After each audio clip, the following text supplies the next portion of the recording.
The sound of shattering glass cut through the elegant dining room like a knife. Janelle Washington stood frozen, watching expensive wine spread across the white marble floor, her hands trembling as she held the empty wine bottle. The entire restaurant fell silent.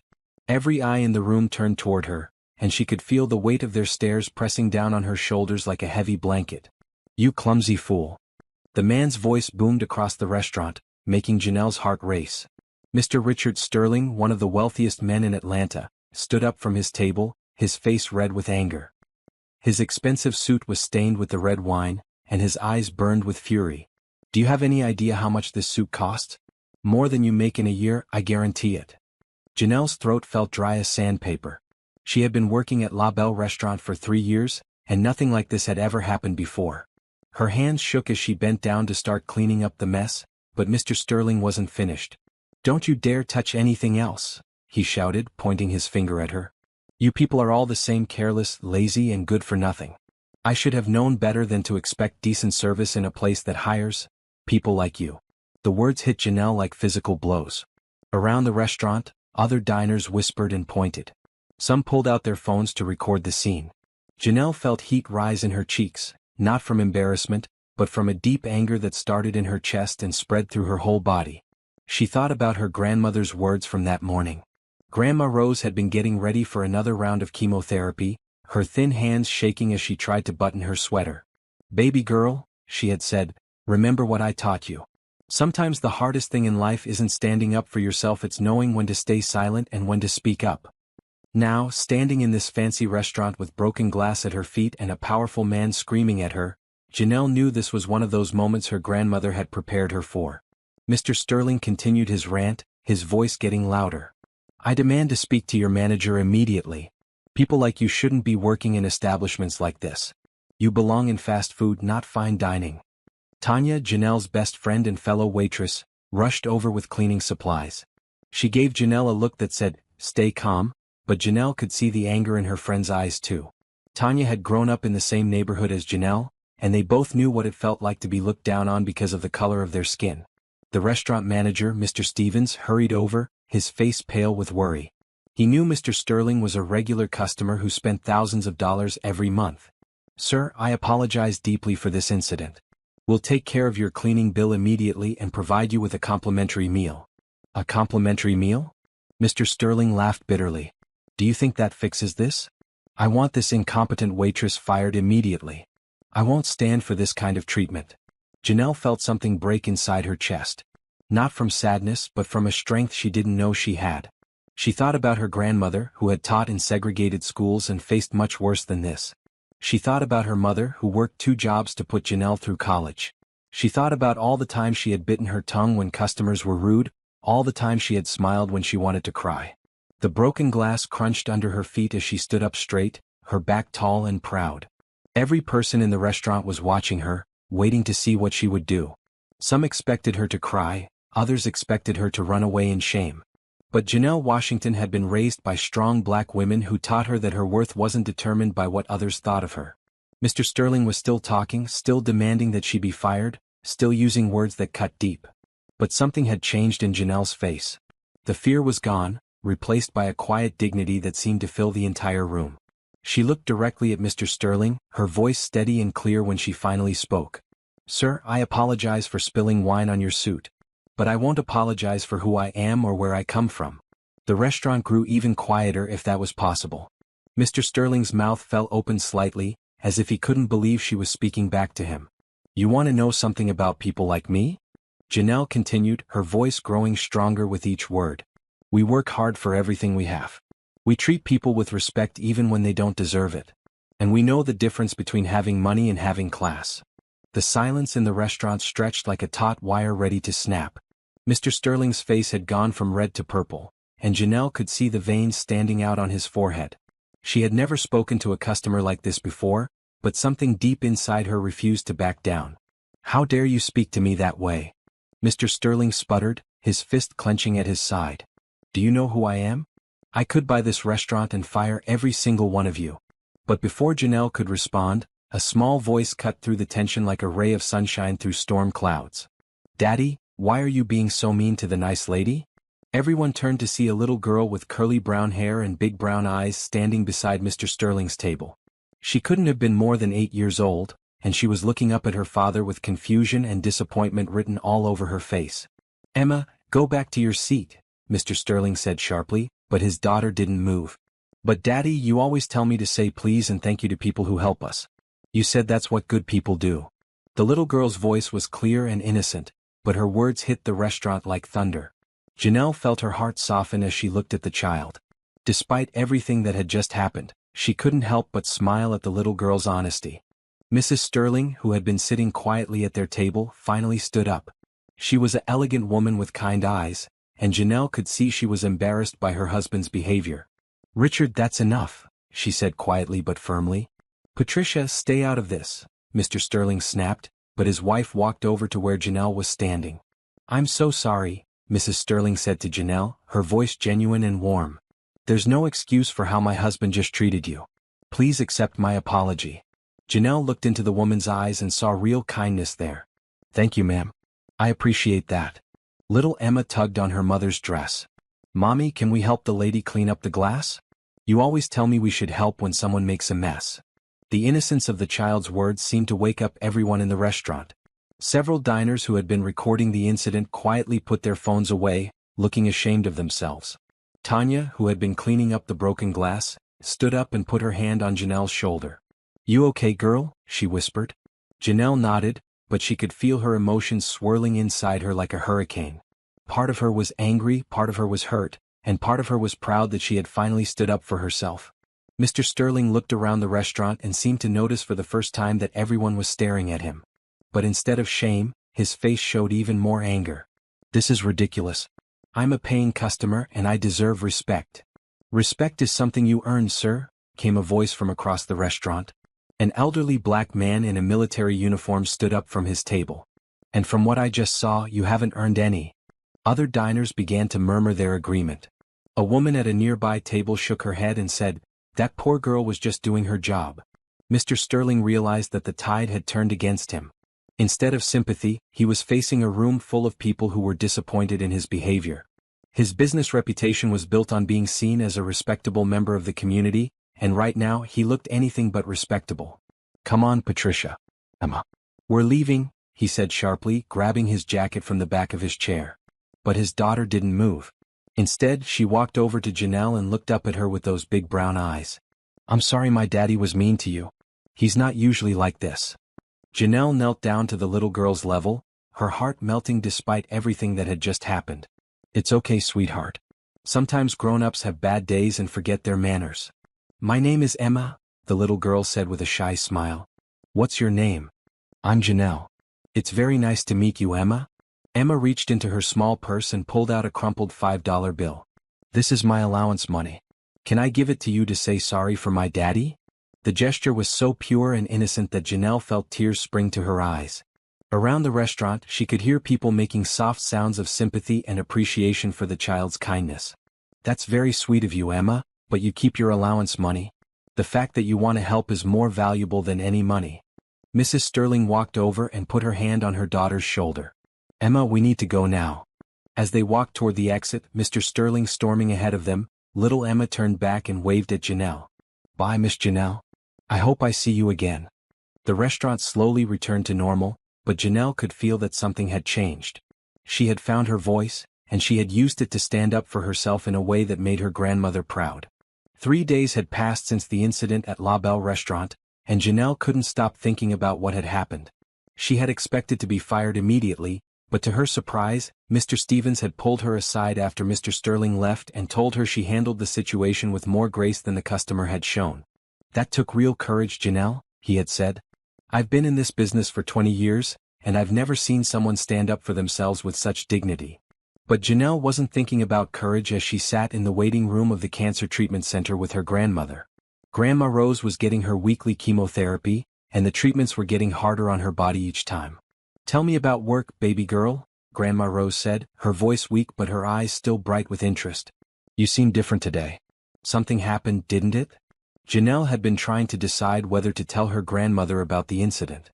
Grandma Rose had enough to worry about with her illness, but she had always been the person Janelle turned to when life got complicated. "A customer was rude to me the other day," Janelle said carefully. "Really rude. But I stood up for myself like you taught me." Grandma Rose's eyes lit up with pride. "Good for you, child. What did you say to him?" Janelle told her grandmother the whole story, watching as the older woman's face went through a range of emotions: anger at Mr. Sterling's behavior, pride at Janelle's response, and tenderness at little Emma's kindness. "That little girl sounds like she has a good heart," Grandma Rose said when Janelle finished. "Sometimes children see things clearer than adults do." "I keep thinking about her," Janelle admitted. "She was so innocent and kind even though her father was acting terrible." "Children learn what they live," Grandma Rose said wisely. "If that little girl has kindness in her heart, she learned it from someone. Maybe not her father, but someone." Later that evening, Janelle was at home in her small apartment when her phone rang. She didn't recognize the number, but something made her answer it. "Hello, is this Janelle Washington?" The voice was soft and feminine, and it sounded familiar. "Yes, this is she. This is Patricia Sterling.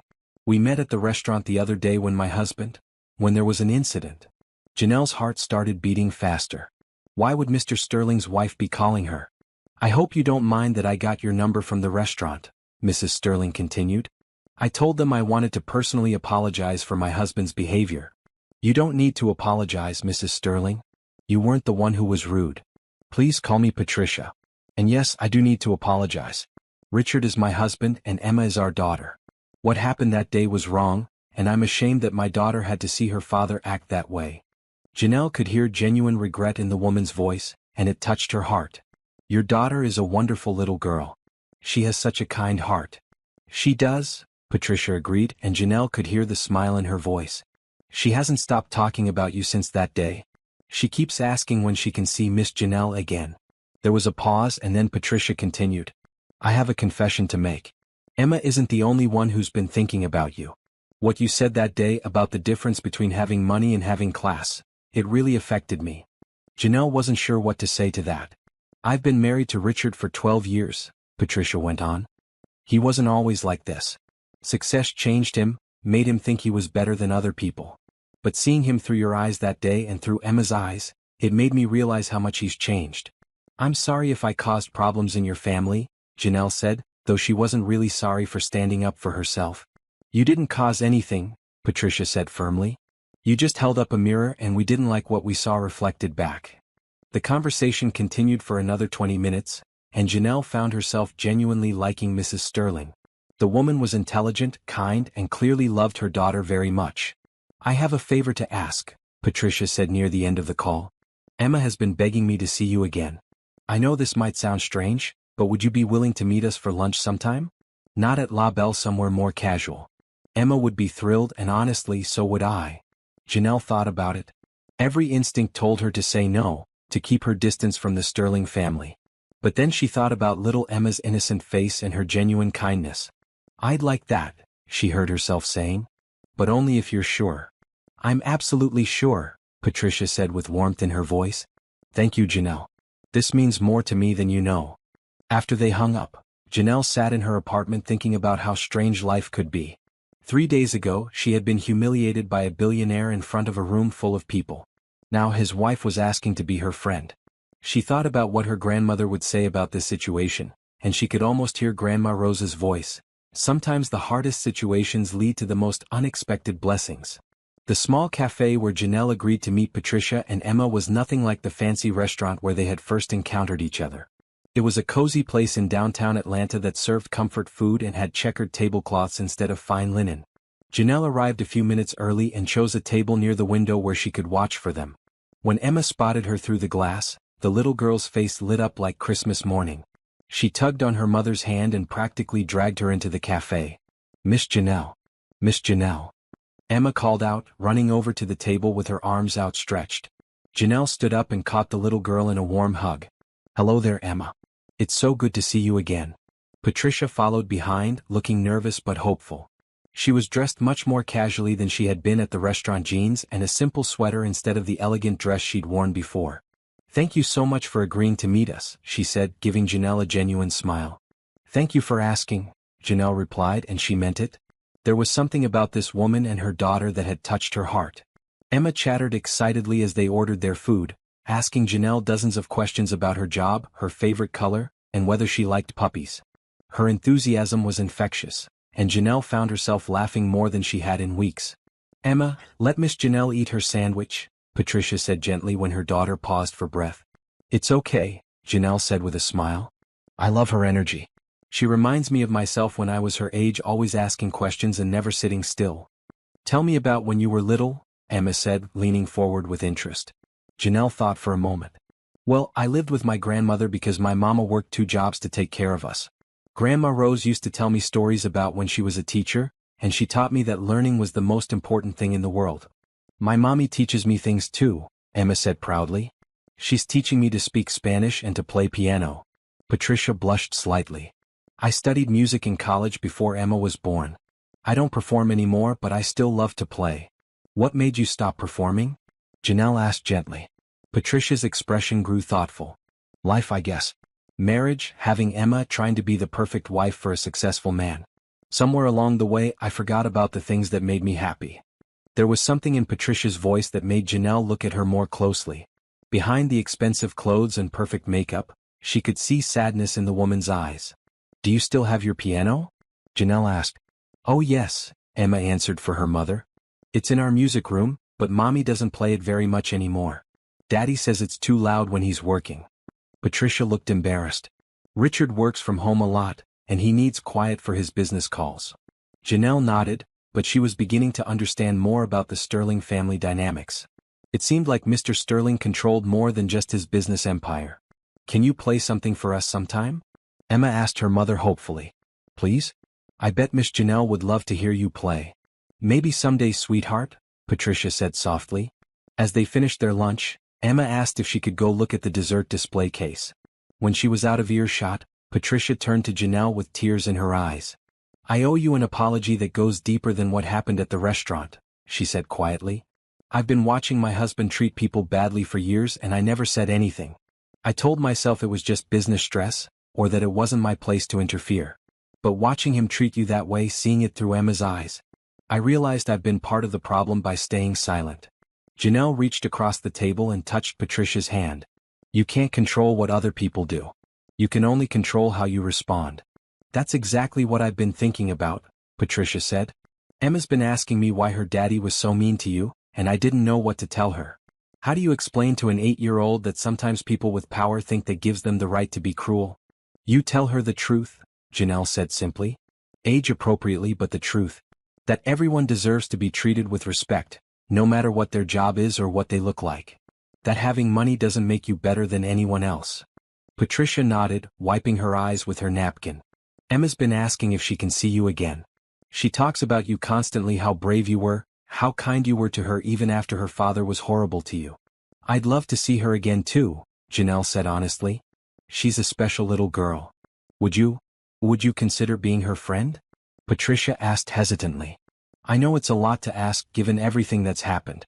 But Emma needs positive role models in her life, people who can show her what real strength looks like." Janelle thought about her grandmother, who had always taught her that sometimes the most unexpected friendships could change your life. Looking at Emma, who was now pressing her nose against the dessert case and giggling at something she saw, Janelle felt her heart open in a way it hadn't for a long time. "I'd be honored to be her friend," she said. When Emma came back to the table, bouncing with excitement about the chocolate cake she'd seen, Patricia told her the good news. "Really?" Emma squealed. "Miss Janelle is going to be my friend?" "If you want me to be," Janelle said with a warm smile. Emma threw her arms around Janelle's neck and hugged her tight. "This is the best day ever." As they prepared to leave the cafe, Patricia slipped Janelle a piece of paper with her personal phone number on it. "Thank you," she whispered. "You have no idea how much this means to both of us." Walking to her car, Janelle felt lighter than she had in days. She thought about calling her grandmother to tell her about this unexpected development, but then she decided to wait. She wanted to see where this new friendship would lead before she got Grandma Rose's hopes up. But deep in her heart, she had a feeling that meeting the Sterling women was going to change her life in ways she couldn't even imagine yet. 2 months had passed since that first lunch at the cafe, and Janelle's life had changed in ways she never could have expected. She and Emma had become genuine friends, meeting once a week for adventures around Atlanta, the zoo, the aquarium, children's museums, and parks. Patricia usually came along, and gradually, the three of them had formed an unlikely but beautiful friendship.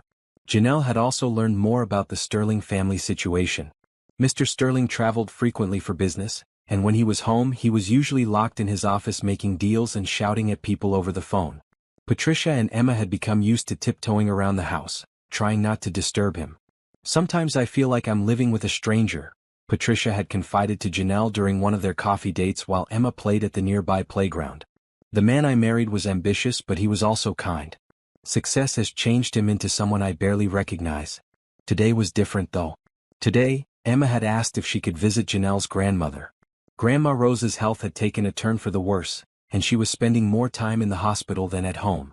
Janelle had told Emma stories about her wise and loving grandmother, and the little girl had been begging to meet her. "Are you sure it's okay?" Patricia asked as they walked through the hospital corridors toward Grandma Rose's room. "I don't want to impose during such a difficult time." Grandma Rose specifically asked to meet Emma, Janelle assured her.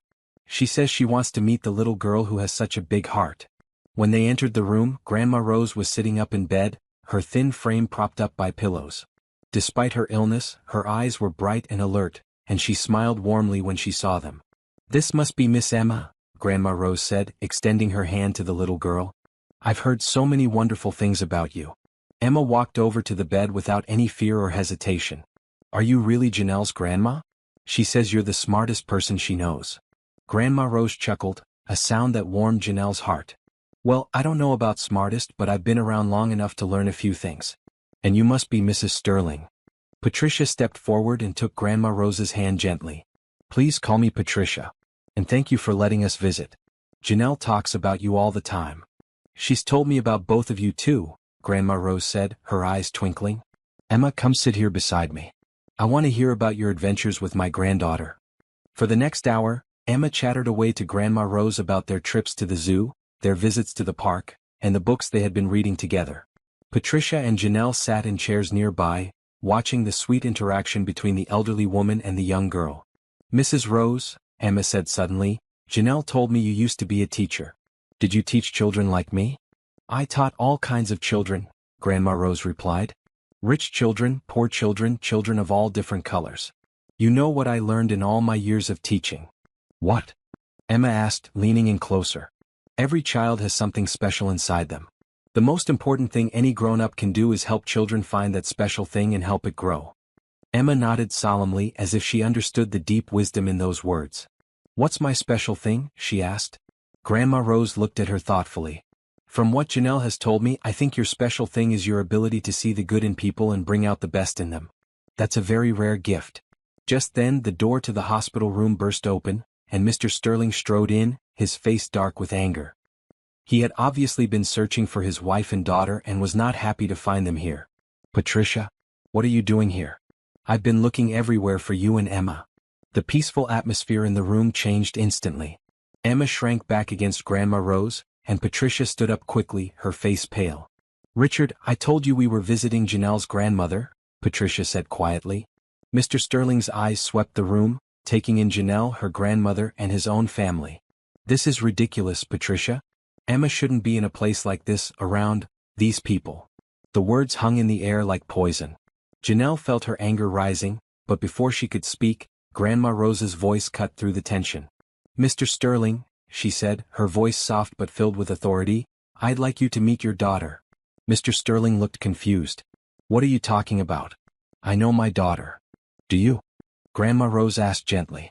"Emma, tell your father what you've learned about friendship in the past 2 months." Emma looked up at her father with those big brown eyes, no longer shrinking in fear but standing tall with newfound confidence. "Daddy, I learned that friendship isn't about what color someone's skin is or how much money they have. It's about how they treat you and how they make you feel. Miss Janelle makes me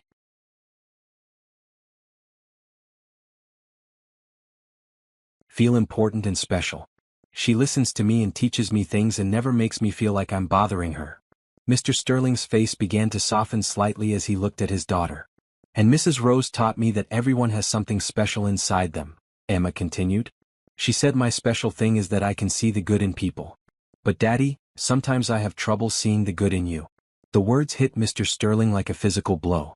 He staggered backward slightly, his face going pale. "Emma?" he started to say, but his daughter wasn't finished.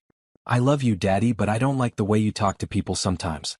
You were mean to Miss Janelle and you're being mean right now. That's not who I want to be when I grow up." The room fell completely silent. Mr. Sterling looked around at the faces staring at him, his wife's disappointed expression, his daughter's innocent honesty, Janelle's quiet dignity, and the elderly woman in the hospital bed who had somehow managed to show him a mirror he didn't want to look into. For the first time in years, Richard Sterling saw himself clearly. Not as the successful businessman he thought he was, but as the man his own daughter was ashamed of. He sank into the empty chair by the window, his head in his hands. "What have I become?" he whispered. Grandma Rose looked at him with compassion. "You've become someone who forgot what really matters. But it's not too late to remember." Patricia walked over to her husband and put her hand on his shoulder. "Richard, it doesn't have to be this way. You can change." Emma climbed down from the hospital bed and walked over to her father. She put her small hand on his knee and looked up at him with love in her eyes. "Daddy, will you try to be nicer to people? For me?" Mr. Sterling looked down at his daughter and for the first time in months, his eyes filled with tears. "Yes, baby girl. I promise I'll try." He looked up at Janelle and she could see genuine remorse in his expression. "Miss Washington, I owe you an apology. Not just for what happened at the restaurant but for the person I've become. You showed more class in one moment than I've shown in years." Janelle nodded, accepting his apology with grace. "We all make mistakes, Mr. Sterling. What matters is what we do next." Grandma Rose smiled from her hospital bed, watching as this unlikely group of people began to heal old wounds and build new bridges. She had seen a lot in her 72 years, but watching a billionaire's heart change because of his daughter's honesty and a waitress's dignity was something special indeed. "You know," she said to the room, "I think this is the beginning of a beautiful friendship for all of you." And she was right. Over the months that followed, the Sterling family underwent a complete transformation. Mr. Sterling began treating his employees with respect, started spending real time with his daughter, and even began funding scholarships for underprivileged students, including one in Grandma Rose's name after she passed away peacefully in her sleep. Patricia returned to playing piano and started giving free lessons to children in the community.